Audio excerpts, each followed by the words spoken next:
There you are. Hello. Late as usual. That's okay. Better late than never. Always late. Awesome. How you getting on? You good? Yeah. I'm all good. You good? Oh, not bad. Just enjoying the sun.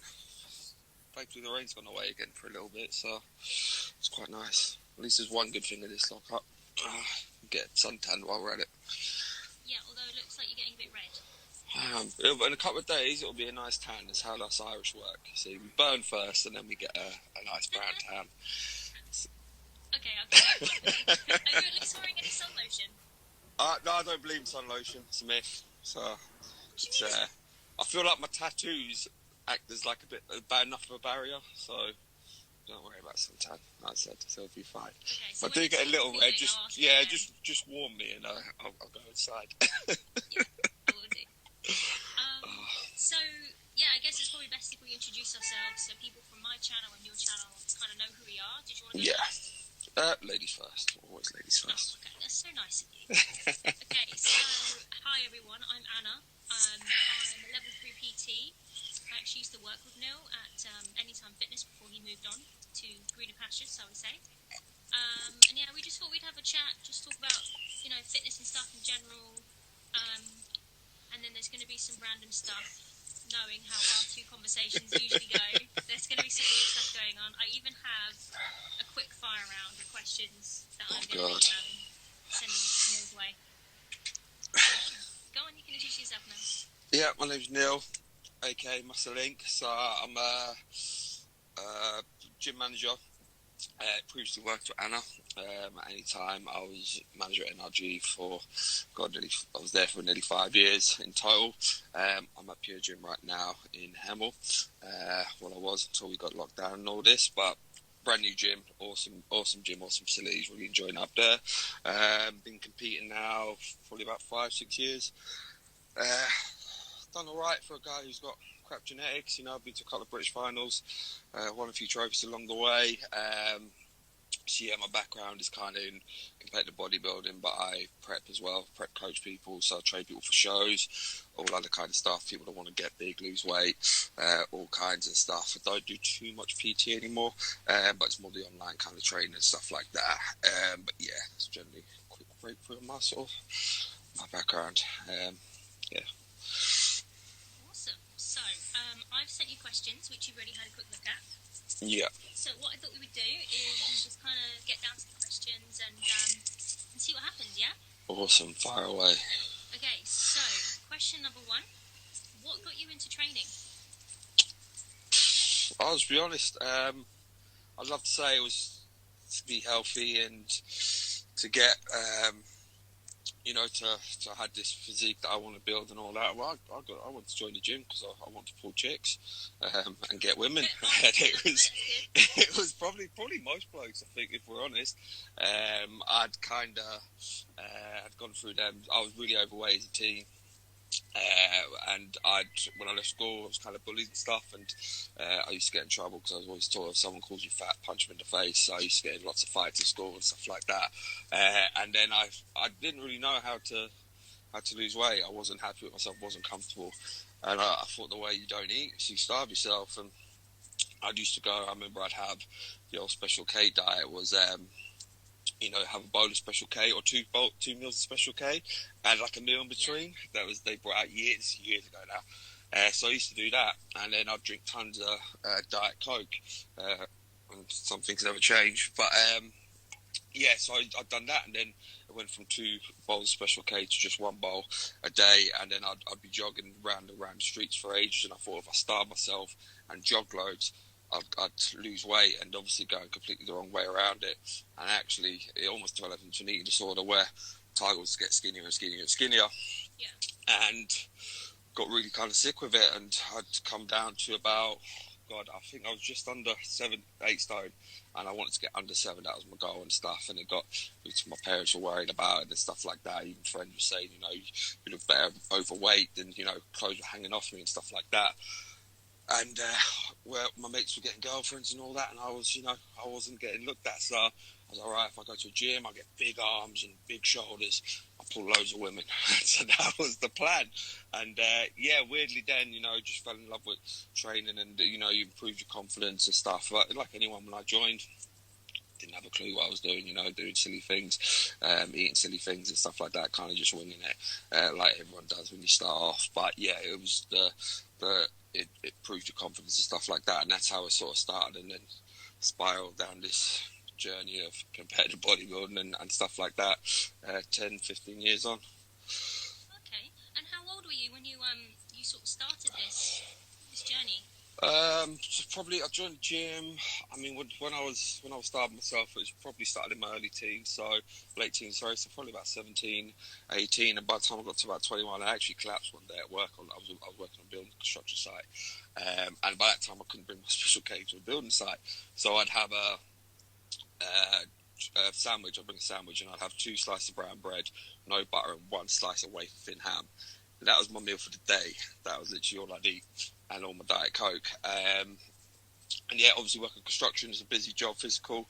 You're busy all day, and I think it was a day like today, the heat coming down, I just collapsed, just passed out. So I got taken to the hospital, and kind of mum and dad worried sick and stuff like that. So I think that was 21 when that happened, and I promised I'd sort of sort myself out, and sort of that's why I joined the gym as well. Just I knew I had to do something to change things around, and my brother had just joined Gold's Gym in Harrow, good old Goals, and so he joined. So I started again. I never had the confidence to go on my own and stuff. I thought gyms were these big scary places, so went and trained with my brother, and he kind of helped show me. He was younger than me as well, but he'd been training for a few months, so I was just training with him. I didn't have the confidence to go. Funny, if I went on my own, I'd only stay in the cardio area. I wouldn't go up to the big scary freeway area and stuff like that, thinking it was full of angry meatheads and stuff like that.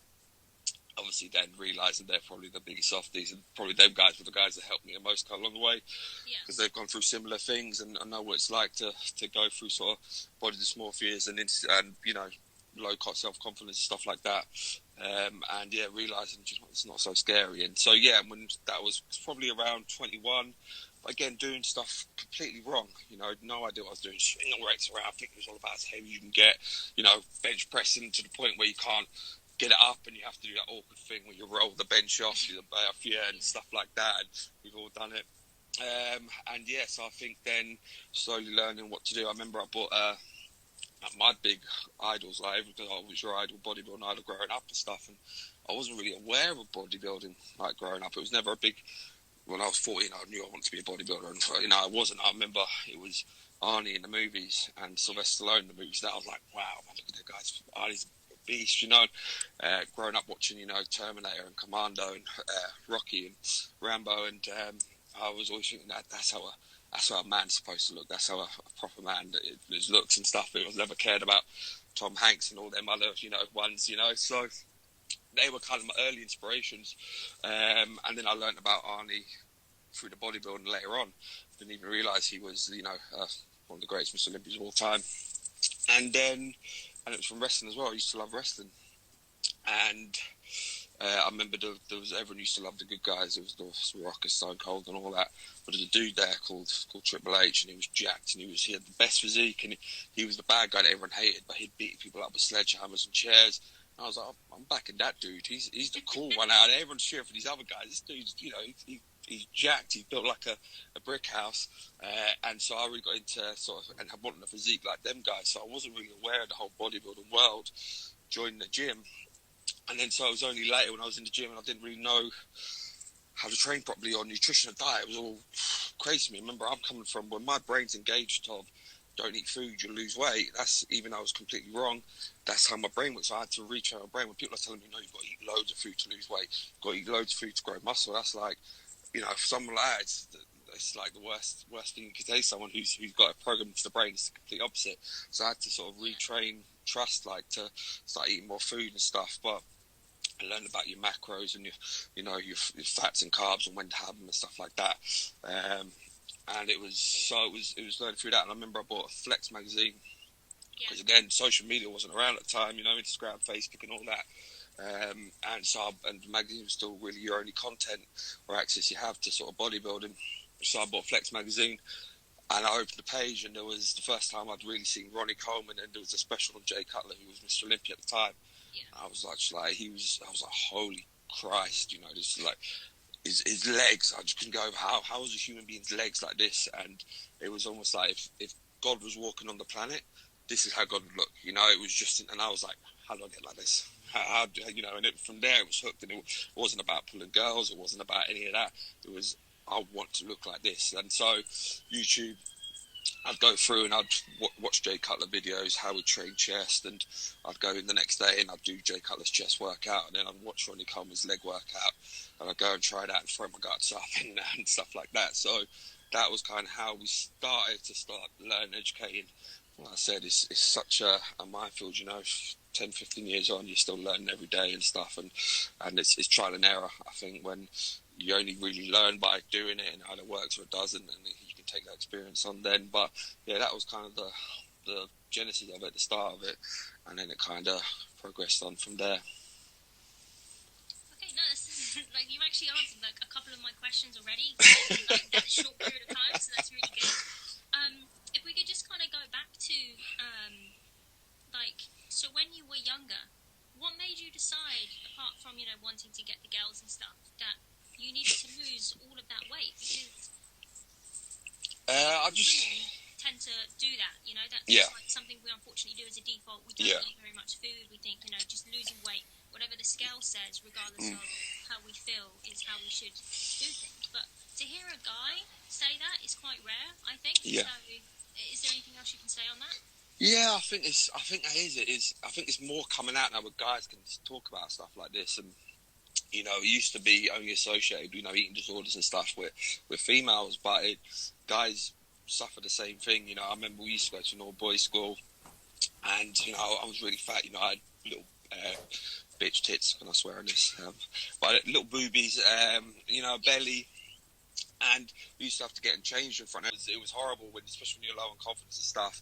So there was quite a bit of, you know, we used to get, you know, sort of bullied. Like, not bullied, but I'd get called fat and, you know, names and stuff, which when you're already feeling like this much on confidence, it does get you and break you down. You see all your friends are skinny. My brother, we used to eat the same food, but my brother was skinny and I was fat. So, in a kind of just genetics. And it seemed unfair, right? Yeah, again, I was just, all I wanted to do was look like my brother. I'd see my brother, and he'd have, you know, a chest and like not tits, and I'm like, I just want that, you know. I just want to have, you know.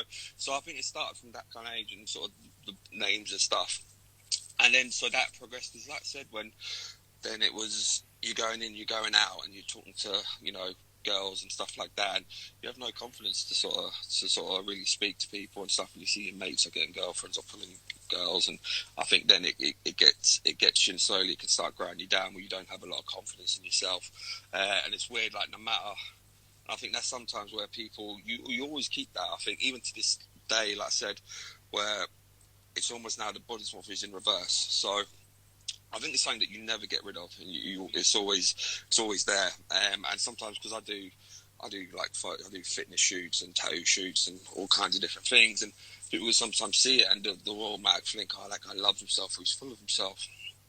And it's the complete opposite, where obviously we do this to make a living and stuff like that. But it's for me generally, I see the weakness in every photo. Like even when we got to the British final and I was in my best shape, I like him, so, oh, you look great. And for me, I was like, no, this is the worst. You know, I'm picking, this should be better, this should be better. I'm picking all the bad bits out. And no matter how big I get, for me, I always see the skinny guy, the small guy. So it's like in almost complete reverse of where we were, you know, 10, 12 years ago. You know, whereas I'd freak out about eating, where now if I miss a meal, if I'm late on a meal, I start panicking, freaking out, I'm going to lose muscle, I'm going to start storing fat. You know, it's that same thing, it's that trigger there. So I think like it will always stay with guys and girls and stuff like that. I think now guys feel they can talk about it a bit more and come out about it a bit more and stuff like that. But again, with such a pressure, with social media booming the way it is, you almost feel like you have to look a certain way and stuff. And it is a lot of pressure, and you know, I think everyone feels it. Yeah, definitely. I was actually going to ask, so what are your views on this whole kind of like Instagram culture of influencers, especially fitness influencers? Yeah, I mean, their profiles and stuff. Yeah, I mean, I'm not fat. I mean, it's all fake. I mean, times have changed now where, you know, you used to win a show, and you know, the more you won and stuff, that's how you get your sponsorships and stuff like that. Now it's nothing to do with that. It's about how many followers you have. I play the game because you have to, or you'll get left behind. But I don't necessarily sort of enjoy it and stuff like that. Most of it's fake. You know, if you look after them, buy the followers, buy the likes and stuff like that. And you know, people are that's how they're making money. And you know, I put a post up the other day about people putting out plans and people questioning the meal plans again, because when I see them, I look at it and I go, what the fuck's that? And a lot of it now is copy and paste. So they'll give out the same plans for everyone and stuff like that based on how they're looking on social media, where someone can look great, they can have a great physique, but it doesn't mean they know up here. They just might have a coach and a greater following, a program that their coach gives them, genetically great, so they have a great physique, and people go, oh, I'm going to use him, he looks really good, I'm going to use her, she looks amazing, where the knowledge could be absolutely, you know, basic and limited. They're just great at reading a plan. So, okay, that plan worked for me, so I'm going to give it to you and you and you and him and her, and this guy who's just starting at 60 kg and this guy who's 120 kg, you know. So it's one thing fits all, one size fits all. So that's what the post is about, to question, why is this in my plan? Why is this in my plan? Why is this? You know, people suddenly take it blind. And I was in my post yesterday, and it was, you know, the whole thing of, you know, like people being given Cocoa Pops and muffins and stuff, and they're on a diet plan to lose weight, to lose fat. How does that make sense? So you're telling me that when you go down, in everyone's brain, normal looks alike, right? You're trying to lose weight. You don't need to be qualified in any PT or do any shows to know, right, if I eat muffins, I'm probably going to get fat. If I eat Cocoa Pops or Frosties, probably not the best choice for breakfast. If I eat donuts and Krispy Kremes, I don't think I'm going to get a sick pack. But magically put them in your plan after training, and they're going to get you shredded. And people aren't questioning that, going, okay, what's that reason for it? They'll just take that plan because they've got a nice physique, or because they've angled their photos great and filtered it nicely, or photoshopped the shit out of it. I'm going to trust that person to tell me to eat McDonald's after the gym, and that's going to get me lean, you know. Or because maybe that for that person, I'm not saying that doesn't work, they could be genetically superior. They could also be juiced out their gills and using other things to get that physique. Yeah. Where you're giving that to a natural girl who's not using anything, who's just started training, and because you are too lazy to work out a plan for them, I'll just copy, paste, send. That's £100. Thanks very much. See you in a couple of weeks. And then that was the post of getting people to just not believe everything you're seeing online and on Instagram, and to question, okay, why is that? Why is, you know? And I'm someone who, I haven't used a coach in years. I always like prepping myself for shows, and mainly because I'm a bit of a control freak, so I don't like people tell me what to do. But it's because I know my body better than everyone. And I learned that way by doing things wrong, like doing Cocoa Pops after training, like eating muffins before a workout. That's how I learned that it's a load of crap and it doesn't work. But it's, for me, I'm someone who, if I was going to get a plan, I want to go, right, why have I got that for meal one? Why have you done this for meal two? Why is this for meal, you know? Okay, I don't know. Why is that in meal four? I'm not sure. And unless they can tell me why, you know, okay, I'll see you in 2 weeks. Good luck. Hope it works. You know, that's why I don't work with coaches, you know. So, yeah, for me, I think people need to just be aware that what is on Instagram and all that isn't a reflection of how things actually are. Everyone wants to post them at their best. Yeah. Where sometimes it's not necessarily the case, you know. Yeah. And I think information out there, isn't there? Just yeah. Like how people look. Yeah. I think I think when I went through the injury last year, I think I was looking through, and I know a few guys that had the same injury, and I wanted to look through, because obviously you're worried how long I'm going to be out, how will it affect me, you know, when I can't train and all this kind of stuff. And I went through a load of people that I knew had gone through the same injury and surgery, and I couldn't find one picture of them out the gym or anything like that. And it was no one wanted to show themselves at the worst. So I was like, do you know what, fuck that. I'm going to be honest here. This is me. And it was a picture of me. I hate it. but I put it out there. And it was me looking shit. I'd lost all my size. I had muscle imbalance because on the left side had been in a sling for 6 weeks, so I had muscle atrophy on my left side, so I was completely unbalanced. I had a gut because I was eating pizza and McDonald's in a sad depression, and I put it out there. I said, this is me, there's no fakeness about it. I'm not hiding nothing, and I think that got a lot of respect from people. Some people, took the piss, you look shit, you this, that, the other, which couldn't care less about that. But I mean, if that makes them feel better for whatever reason, then crack on with it. This is me at a temporary part of my life.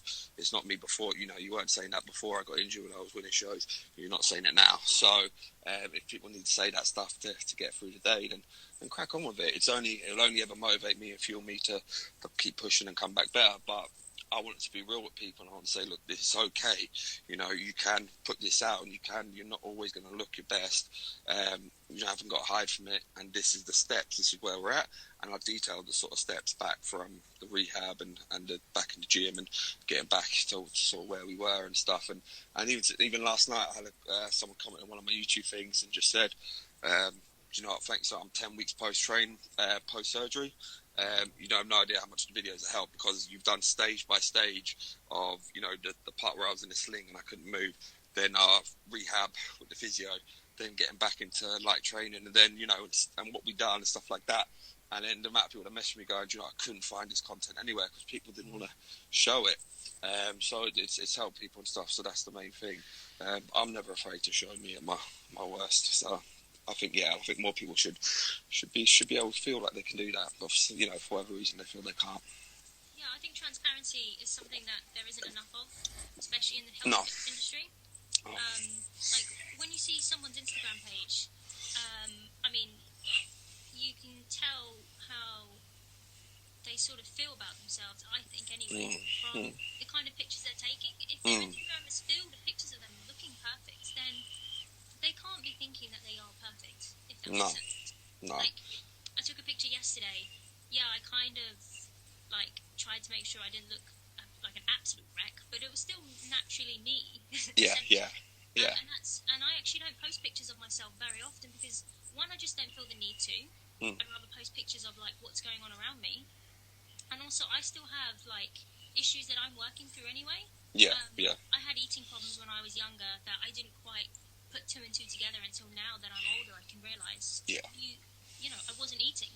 I was really skinny, and I thought that's just the way it was supposed to be. This was back in the 90s, early 2000s, when, being skinny was, what women wanted to be.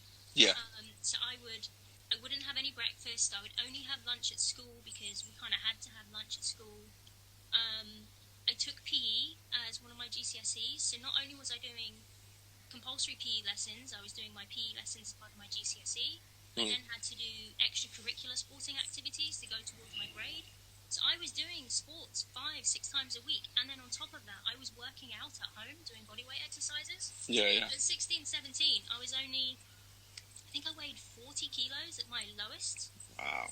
And then when I look at pictures of myself now, I'm like, how did nobody say to me, what, are you okay?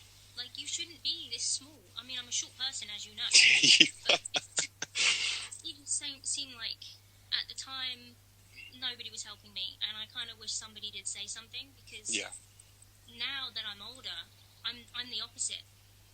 I don't really want to, exercise very much, which you wouldn't expect to hear from a PT. I only enjoy exercising when it's, part of a group. Yeah. So I actually appreciate the classes, even spin, which we discussed. I really do appreciate the classes because I'm there with other people. I'm not actually thinking about what I'm doing.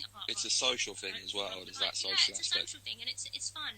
Sometimes I do enjoy going into the gym by myself to just, lift weights and work out and stuff. Yeah. But I have to be careful that I don't become obsessive with it, because I think I have that kind of personality that can become obsessive, because I did when I was younger. Yeah. And it's the same with the binge eating. I don't like to count my calories anymore, because if I do, then I'll become really obsessive with it. I know some people it helps them, other people it doesn't, and I'm just one of those people. So I can't physically count my calories anymore. I just have to eat till I'm satisfied, and then I just stop. Yeah. Otherwise it gets out of control. And In fact, I think it was the first couple of weeks of being in this lockdown. Those old behaviours came back. Yeah. It's a dangerous time, yeah. I would go like almost an entire day without eating, and then when it came to dinner time, when I had to sit down and eat with another person, I just couldn't control myself. I would just eat to the point that I almost felt physically sick. So yeah, it's never going to leave me as far as I'm aware. It won't. No, yeah, it won't. I just have to be more aware of it and find ways to control it. Yeah, you'll have good days and bad days. You know, it's like anything. Monday I could come home and I could say to the missus, I was like, oh, this is the biggest and best I look. I've never looked like this. I can't. I'm so excited. You know, by Wednesday I could walk in the door and go, I look shit. This is the worst. I'm quitting. I'm getting anywhere. She'll be like, just said this is the best you ever looked. You know, and it can just be that, and you just see yourself a weird angle, or whatever. And I think you always got to fight that. For me, I've learned to turn it into a positive where.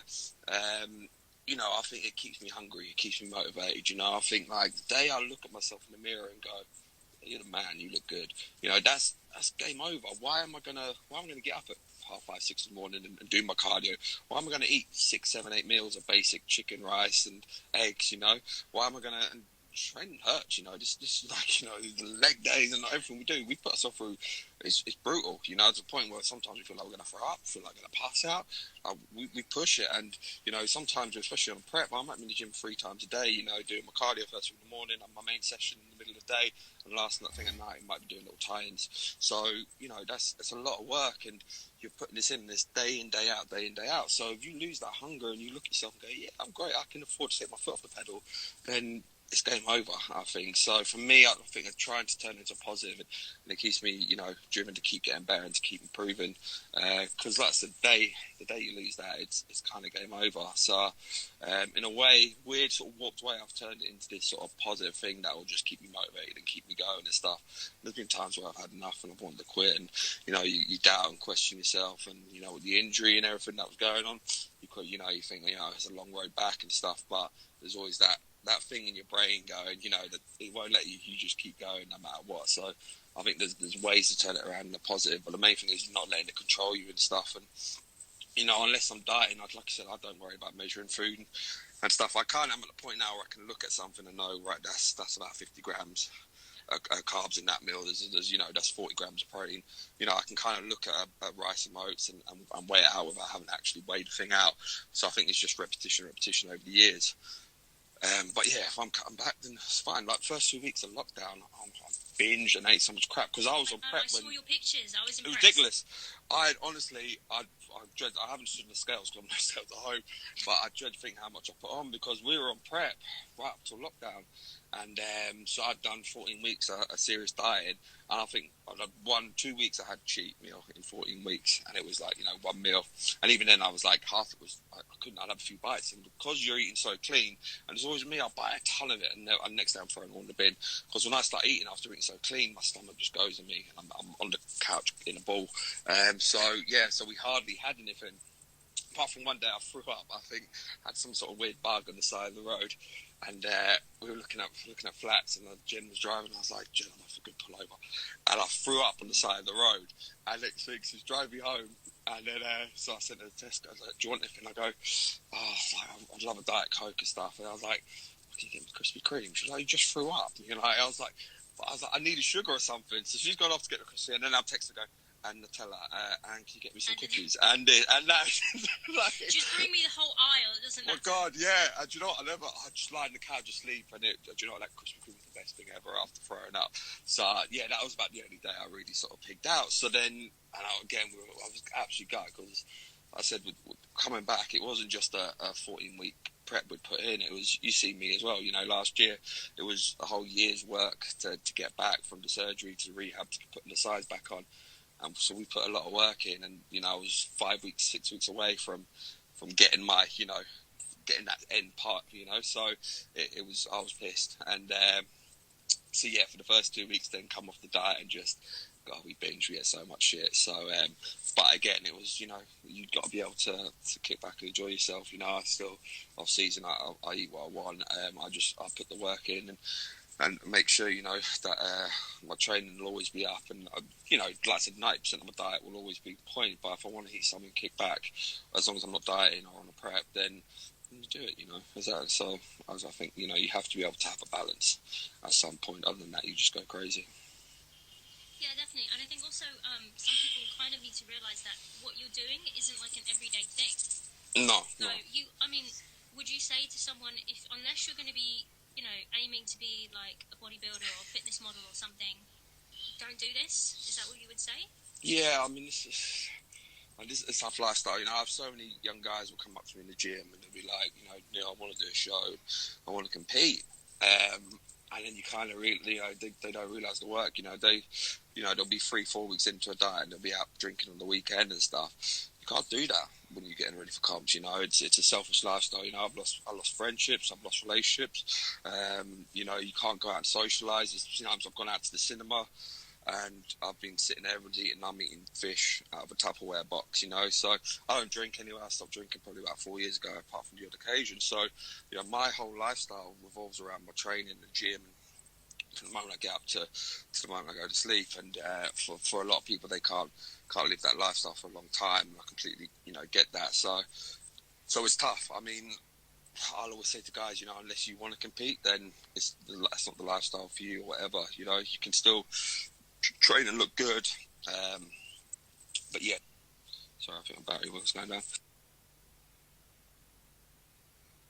If you want to compete and stuff, then it's a whole different ball game, and you have to be selfish at times as well, which is tough on relationships and things like that.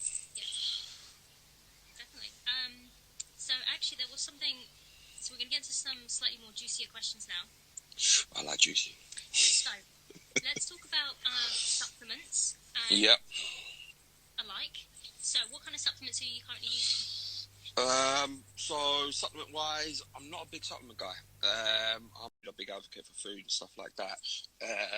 Supplements that I use, one thing I was again, it was in the post the other day, cream of rice.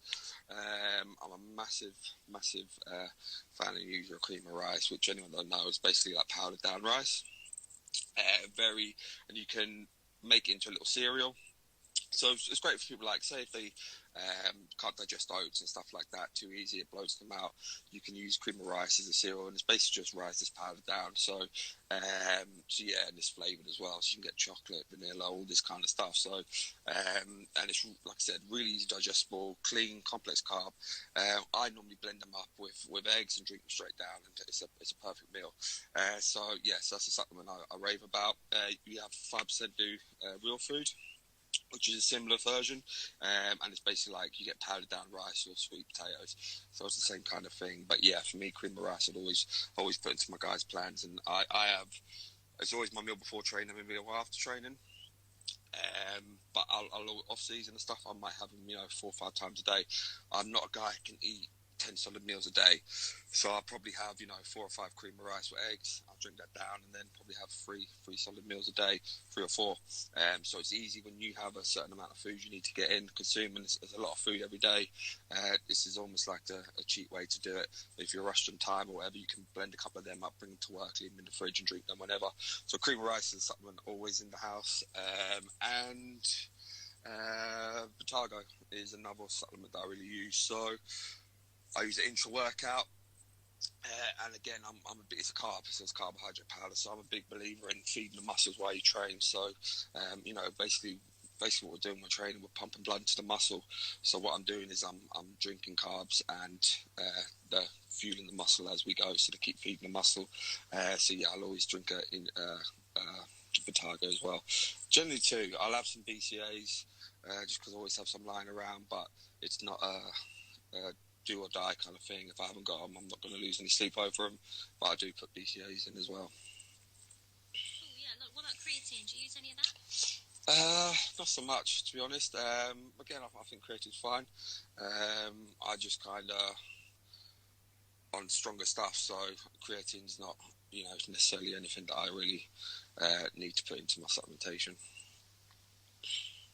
And you probably know what my next question is going to be. What would it be? What could it be about? Is there anything else you use? Yeah, so obviously, you know, it's no secret then competing stuff, so I've been using anabolic steroids probably for probably about 6-7 years now. So I do use performance enhancing drugs. So yeah, and it's been. I think everyone has that choice when you come and you decide you want to compete and stuff. Is that a route you want to go down and things like that? For me, if you want to go down that route, it's probably something you have to look at. Because it's part of the sport, and someone who is genetically not as gifted as others, I need every sort of help I can get. So, and done, safely and correctly, it's quite very effective and stuff. So yeah, I've used I use steroids. I've used insulin, growth hormone, fat burners like Clenbuterol and stuff. I've used diuretics on stage. So it's probably at this point now, after 6 years competing, there's not much that I haven't tried at some point. And yeah, some have worked great, some not at all. So I've got the scars to prove it. So yeah, it's kind of trial and error, what works and what doesn't. Yeah, I feel like when you do want to go down that route competing, it's something there that you have to make that choice and to choose what to do. For guys that take it and don't compete, like I'll have guys come to me all the time and they'll be like, I want to jump on a cycle and I want to do this and stuff, and I ask them, why do you want to compete, or do you want to, and they'll be like, no, I just want to look good in the pub, and I want to, and for me it's don't do it, there's no point. Why are you going to put that stuff into your body and you don't generally know what you'll be doing or what side effects you might have later on and stuff down the line, just to look good in the bar and stuff like that. If you're not going to compete or trying to push to see how good you can be, then it's something I wouldn't recommend and stuff. And I'd certainly make sure they wait at least, a good 4 or 5 years training before they decide to come to that. I think there's almost a culture now these days where guys I see it now, young kids will join the gym, and the first thing they want to do is, let's jump on a cycle, let's take some test and DECA. And it's crazy, these guys 17, 18 years old, where their hormones are naturally growing, and they have no fucking idea what they're doing. They don't know, what is A to B, or they've done no research or reading. You just listen to some guy, take this is how that guy got like that, this is how this guy gets like this. And they just want to jump on because it's a quick, easy fix and you get massive like that. And it ain't the case, let me tell you. I remember when I started training back in the day, like I said, joined my brother, and joined up, and we were like, let's get maxi muscle, let's get on some protein shakes, let's get some creatine, let's get, I remember what was the pre-workout back in the day everyone was on, what was the one? I wouldn't be able to help. There was Jack 3D, there was Jack 3D, and there's the red tub, and it's gone out of my head. But it was you were wired on it. That stuff was crazy.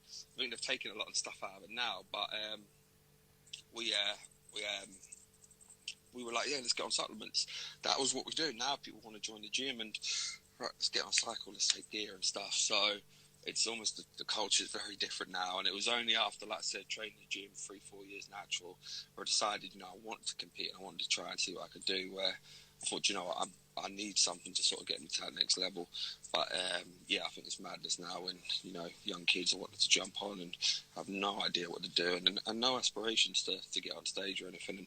And they've no idea what they're going to do to their body, Like I said, the guys at 17, 18, your hormones are still rising. You're still growing, and your testosterone levels are naturally rising.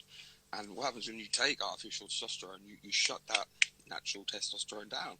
So there's guys that are naturally shutting their test down, and like I said, there's no guarantee that will come back. Why would you shut that down at that age when you're naturally still growing and developing? It's crazy. So yeah, I think some people, just because Bob down the road told him he got massive on training DECA at one point. But yeah, it's like we said, so I ask the questions, don't willingly listen to someone and think that's it.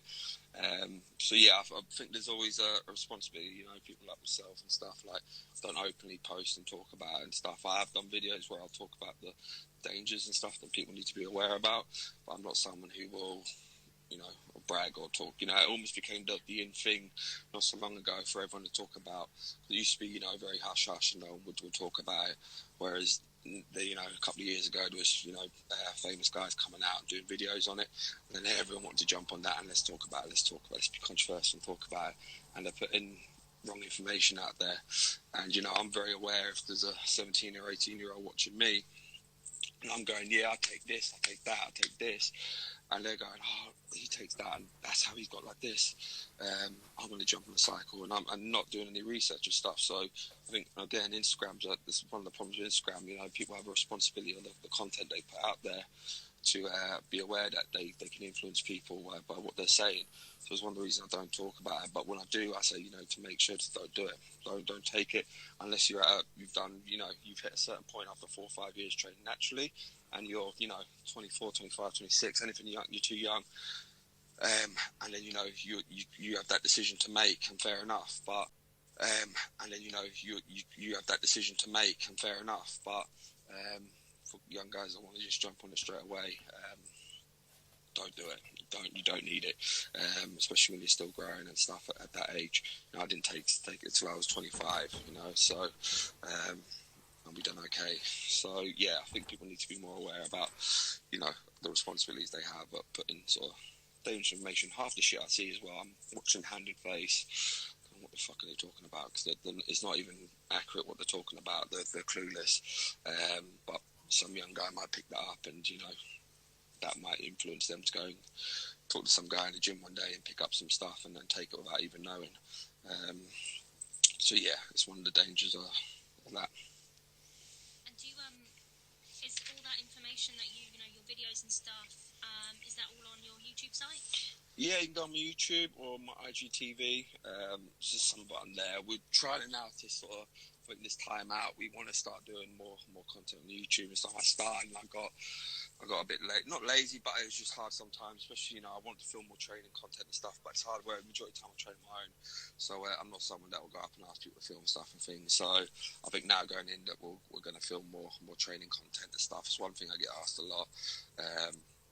So yeah, hopefully we'll do that. But I do plenty of videos talking about training and the recovery and stuff, and yeah, sort of different principles and stuff like that. So so hopefully now I'll be doing more. We're going to do a vlog hopefully now out of lockdown. So we'll try and upgrade. And so we've got like a new camera, getting some proper stuff to edit and stuff, because I was really bad, so trying to get better at editing things and stuff like that. But we're going to do a vlog. So basically it's going to be like the rebuild too. And just again, every day, I'll probably do about 2 to 3 a week. And it's basically, again, just when these gyms open, I know everyone's probably, struggling a bit mentally at the moment. They're feeling a bit crap about themselves, losing size, losing muscle, probably putting a bit of fat, eating out boredom. So it'd be good to, the ones we've done with my pec helped a lot of people that had gone through that sort of injury. So we're all kind of in the same boat right now. We've all kind of been shut out of gyms, doing what we can to sort of maintain. So for me, it's like doing a vlog 2-3 times a week of, from the morning we get up, meals, what we're having, training, what kind of training we're doing, film the training, talk about what we're doing, put the content out there so people can see, basically giving away what I'm doing to sort of get myself back. And, we're going to take 2 years away from competing now to put as much size on as possible so we can really sort of compete at the top level. So I think it'll be quite good for people to sort of see how I'll be approaching, coming back out of this lockdown and getting back into the gym. So hopefully, so we'll be, so watch out for that, and that'll be going up on IGTV and Instagram. We'll try and get about 3 episodes a week out, and it'll be all through the whole day, and it'll cover everything: food, training, supplements, stuff like that. So so hopefully guys watch out for that. That'll be good. Yeah, everyone, you should definitely check it out. I'm going to be watching as well, and I'll be leaving some comments, nice comments, unless you want me to troll you, which I'm happy to. I love the trolls. I know you do. I love trolls, and it's like, do you know what? I'll become a troll over this like lockdown and stuff. And it was, do you know how the best way to troll someone, right? If you go on Facebook or something, you see like, the Yanks are the worst. And it's like, they're either pro-Trump or hate Trump, and they're like, if you go onto they like keep going on about flat earth, so all these, that hate anti-vaxxers and flat earthers and all this, right? Just comment on one of the statuses slating Trump and all this, and just go, do you know what? I think it's all down to 5G. and watch them go. They'll literally go nuts. And like, I don't even have to make a comment after that, and there's about 100 comments just attacking me, and I love it. And I just sit back and, you know, I don't even reply to any of them. But yes, I have fun with a bit of trolling and stuff. But, you know, I welcome all criticism, good or bad, and stuff like that. I'll never be one, you know, I try not to take things too serious and stuff, but, you know, if people want to criticise, or, you know, I always try and take it in the right way. You know, I remember years ago, you know, you were saying that there's so much trolls on social media, which is why it puts people off showing the bad side. And I think I remember, what was it? It was Louis Marco. Have you ever heard of him? Don't think so, no. So Louis is like quite famous YouTuber and stuff, and he's basically like a troll. He trolls all bodybuilder stuff, but he's well known. He's Canadian, and he normally trolls all the pros and stuff. Next thing I wake up one morning and my messages going nuts, going, "You've seen what's been posted about you, blah blah blah." And I was like, "No," and it's like Louis Marco's put a picture up like slating you. I was like, "What?" So I've gone on Louis' thing. This guy's got like fucking 27 million followers and loads on YouTube and Instagram, and he's put a picture of me up at I think it was the NABBA England, and I'm like, just, it's one of those shots where I'm tired and I'm from in between pose and transitioning, put my hands on the waist and I'm breathing out. So I've got like, it almost looks like a bubble gut. And then like my legs aren't flexed or anything. I'm resting in between poses. And he's put this up and he said, bubble gut, I inject Synthol into my quads, all this kind of stuff. I just slating, and there's all these people like, Rich Piana's little brother, you know, all these slating, like, you know, horrible comments. And like all the guys are like, oh man, are you okay? You know, they're proper like laying into you. I was like, this is fucking awesome. I was like, this is sick. I was like, Louis Marco. I was like texting out a screenshot. I was like, Louis Marco is posting about me. And they're like, you're not worried about it? I was like, dude, man, I'm a body. I compete. You know, I stand in front of, I get judged. This is what we do. Yeah. You know, so not everyone's going to lick your ass and tell you you're amazing, you look great. You know, like, you know, my mum will. But, you know, apart from that, you know, you've got to be able to take criticism. Not everyone's going to love your physique. But, you know, 2 years ago, I wasn't getting noticed by Louis Marco. I was, you know, there's no such thing as, you know, and you look on the page, the shot next to him on his other Instagram, he's slating Phil Heath.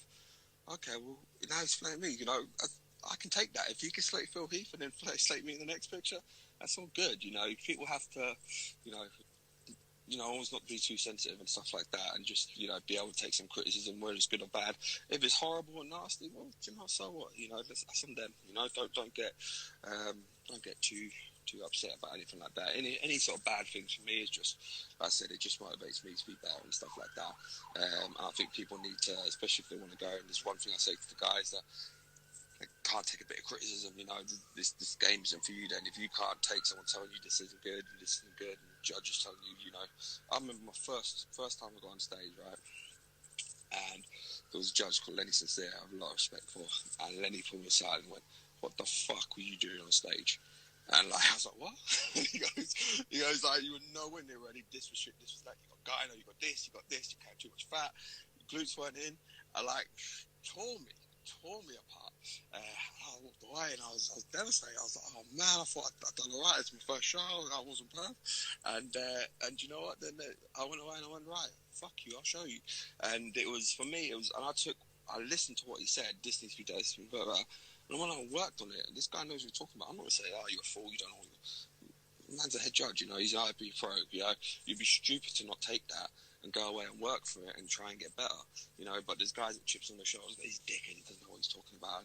You know, I was saying with some clients, I might say, "Well, I'm here to tell you the truth. You're not ready to get on stage." And they take that the wrong way, and I'm not your friend, you're paying me to be honest with you. Just like if I'm telling you, the judge is going to tell you the same thing. And, you know, and for me, like, you know, like Lenny was only trying to help me in the long run, to help me sort of see what I need to do to get better. Yeah, so I think you have to be able to, especially in this game, take criticism and not take it personally, which, that's just me. Yeah, it's a tough industry, and I think you kind of have to be a bit thick skin to handle it. Otherwise, you know, you're just in the wrong place. Yeah, it's definitely get out of it. You're not going to go very far. Putting yourself in, you might as well just ask you punch to the face repeatedly and say, "Yes, please, give me another one." Yeah, just stand in front of your mum in the living room. She'll tell you you're great. I'm sure she'll agree with it. Unless she's savage and says, "No, you need to." My mum tells me straight she's worse than Lenny or any judge. sounds like she'd be right laugh. So, Yeah, she's I'm typical going to do my dad. quick fire round questions now. Okay. Good, because I think I've got 10% battery, so if I just vanish on you, I'm not. I'm going to make them really quick, okay? I promise. Right, Okay, go on. so they're going to start off relatively normal, and then we'll just see what happens, okay? Yeah. All right, favourite colour? Blue. Okay, remember, you can't think about it. It's literally the first thing I'm that not. I comes out just of your mouth. colours without. I was thinking green, but green's not my favourite colour. But as I was seeing green, so But then, no, but you should have said green then. that's Okay, not my so it favourite doesn't colour. matter. Just literally... Okay, favourite drink? Pepsi, Max, Yeah, I knew that one. Last meal you ate? rice, cream of rice and eggs. Perfect. Okay, last thing you watched? What's the film? Superhero Gone Bad. What's his evil kid superhero? What's it called? I don't know. You like superhero films? Yeah, Like, but I don't know everything. what's the one? He's Superman Gone Bad. He's Sun something, isn't it? I don't know. Someone's going to comment below like, you idiots. This is... Yeah, it's a kid that he was basically he's like Superman, but what if Superman turned evil? And it's his birthday, and then he starts killing his parents. He's killing everyone around. It's quite a graphic film, but it was good. Okay, yeah. Sounds like a nice family film. Yeah, one for the kids. Boxers or briefs? None. I don't wear underwear. Commando, basically, yeah? I'll just say commando. Let it all hang out. That's fine. Let it be free. Roam free. Oh, yeah, someone's just said it's called Brightburn. Brightburn, that is the one. Thank you, I Chris. knew I Sunburn. knew he would know. Yeah, Brightburn. Anyway. Okay, boobs or bum? Tits, all the way. Okay. Biggest fear? Being average. And just not achieving what I know I'm capable of in life. Well, I think you've achieved a lot. Definitely. We ain't got started. And snakes as well. Oh, okay, Fucking yeah. hate snakes. Oh, okay, you Indiana Jones, are you? Oh, stop. Essentially, I can't be the thought of a snake. Oh, no. And sharks. Apart from that, I'm good. Well, yeah, I'm scared of sharks. I think most people are scared of sharks. Someone's literally said the amount of times I've seen balls in the gym. It's true, yes. Many a time. You need to keep those under wraps, man. What's left of them at this stage, I think all the years of steroid abuse, I think there's not too much left of it. So be aware, kids. That's another reason not to do steroids. Little chestnuts. Little acorns. Little acorns. Oh. Right. Celebrity crush female. They can be alive or dead. God. Oh, God. I can't even know who any celebrities are anymore. I don't even keep up to date with it. It could be someone that used to be a celebrity or dead, I don't know. My mind's gone blank. I'll be honest, when I was a kid, I used to really, really fancy Kate Moss. Okay. She was definitely... And weirdly Jordan before she got all fucked up. Oh, no. Yeah. But, Kate Moss, I always thought she was stunning. See, that shows your age. That's definitely like a 90s. Do you know what? You tell me any new celebrities now, it goes right over my head. I don't know any. That's okay. Okay, celebrity crush that's a man. Oh, Tom Hardy, all day long. See, now, why was that easier for you? That's worrying. Oh, it's a little scary. That was so much easier for you. You were instantly like, yep, I know who that's going to be. Oh, Tom Hardy, yeah. What guy? I'm sure there's a lot of people in the chat who would be like, yeah, fair enough. I think most men can come to admit that that's a good-looking dude, So, he's a great actor as well. So. Yes, he is. We can't forget his profession is acting. He's not just a good-looking man. Okay, cake or ice cream? Ice cream, definitely. Why didn't you say both? That's what I would have said. I don't know. You said shout whatever comes into your head first. Although I'll be honest, I bet more cake than ice cream lately because I've got a sore tooth. Had the ice cream, so. Oh, hang on, sorry, my cat's trying to come say hi. Favourite movie? Favourite movie? God.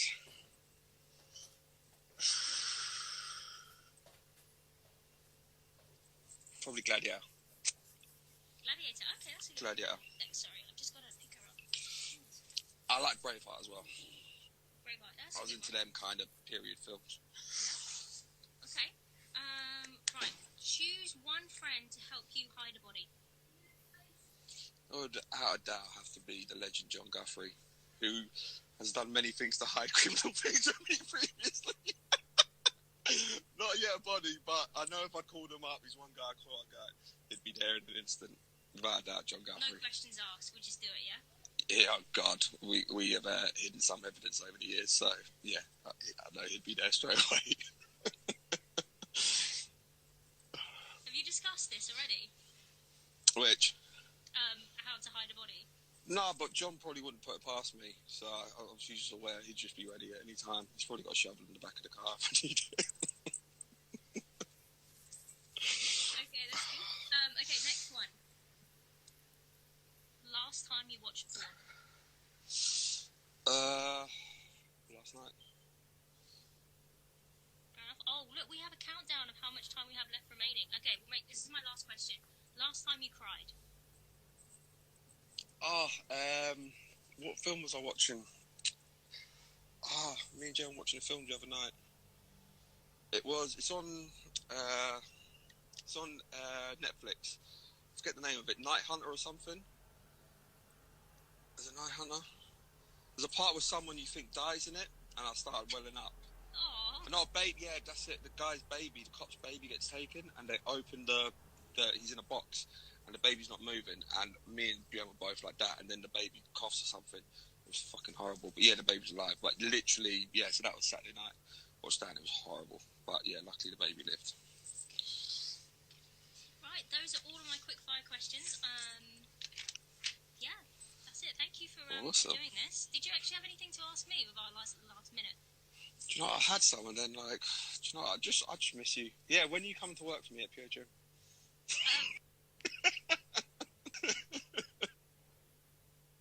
I think pause because it's like batteries like no. I paused at a good point there for you. It was like end of conversation. I'll get you there eventually. I'll keep annoying you. We will work together, and then I'll just do like your spin classes again. Oh God, yeah, I haven't done any spin. Luckily, I've got a way out. I don't have to do any there. So, but I do weirdly miss it a little bit. But yeah, not too bad. But I miss working with you. Yeah, I miss Definitely. working with you too. It's about the only fucking thing I miss there. No, you must miss like Seb. I do. I miss Seb. I miss the members. It was good times there. I miss